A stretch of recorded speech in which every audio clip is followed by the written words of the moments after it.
Hello friends, চলে আসলাম আবার আজকে একটা নতুন ভিডিও নিয়ে। অনেক দিন বাদে ইচ্ছে করছিল একটু মিক্স ফ্রাইড রাইস আর চিলি চিকেন খাবো।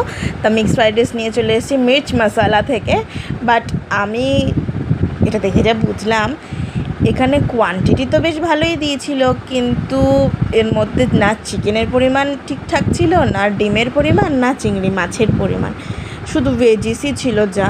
আমি তো ডিম পেয়েছি, তাও মনে হয় ডিমটাও পেয়েছি, কিন্তু চিকেন আর চিংড়ি তো পাইনি। আর এর সঙ্গে ছিল একদম ঝাল ঝাল লাল লাল চিলি চিকেন। এটা বেশ লাল লাল ঝাল ঝাল ছিল, দেখতে বেশ সুন্দর ছিল, খেতেও খুব ভালো ছিল। কোটটা খুব একটা যে ঠিক ছিল তাও না, ভেতরে চিকেনের সাইজটাও বেশ ভালোই ছিল। তা মোটামুটি খেতে জাস্ট ওয়াও ছিল চিলি চিকেনটা। বাট ফ্রাইড রাইসটা আমার ভীষণ মন খারাপ হয়েছে ফ্রাইড রাইসটা নিয়ে।